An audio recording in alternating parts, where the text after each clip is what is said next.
Brilliance Audio presents Save Me by Tiffany Snow. Performed by Ariel Delisle. The bullet hit with enough force to make me stumble back. I glanced down at the spreading red stain on my chest, utterly dismayed. "Take cover!" A hail of bullets had me ducking behind the door of the shack. So much for escaping through the front door. "They're advancing!" Someone yelled, and a thrill of fear went through me.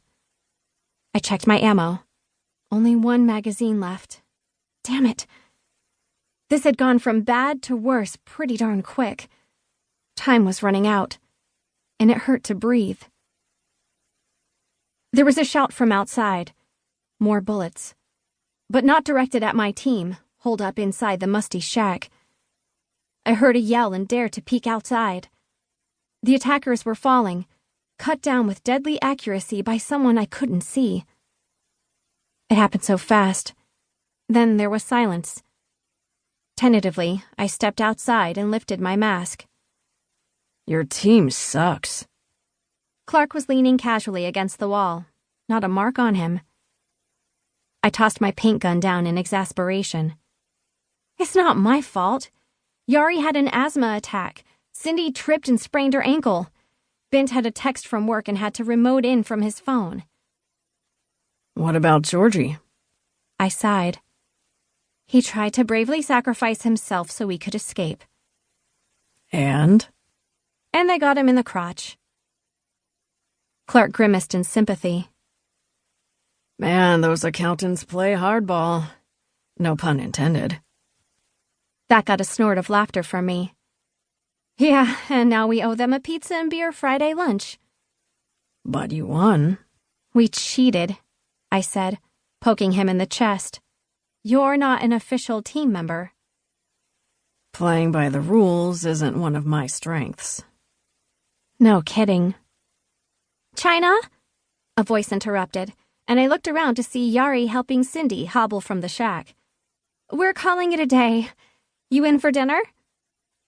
That's me, China Mackenzie, followed by a last name 15 letters long and mangled by all who tried to pronounce it. So everyone knew me as just China Mack, or simplified even further, China. Sorry, I have plans tonight. Yari and Cindy both stared. What? But we always go to Cracker Barrel after, Cindy said. She was right. My small squad of fellow gamers and bad paintballers always stop by the local Cracker Barrel for dinner after paintball. Not only did they serve pancakes for dinner, but they didn't bat an eye at our paint-spattered camo gear. But I'd promised Bonnie that I would be her guinea pig tonight for a new dish she was trying. Never ceasing in her attempts to graduate from culinary school, she was determined to master the technique of something called sous vide. My friends knew how set in my ways I was, so my deviation from a tradition that wouldn't make a normal person bat an eye had them looking at me as though I'd just announced plans to give up my IT consultant career in favor of yodeling for a living. I shrugged. Trying to, be more flexible. More? Yari said. I've never known you to be flexible at all. Hey, I protested. You're one to talk. Yari's consternation at unannounced visitors was legendary. You had to make an appointment to stop by his apartment. Literally. That shut them up, and they all muttered their goodbyes, grumbling as they left about how they shouldn't have done this in the spring with a pollen count so high. After a few moments, Clark and I were alone. You didn't have to do that, I said, turning to him. We would have made it out. He raised a dark eyebrow. Yeah, but not without being covered in paint and bruises.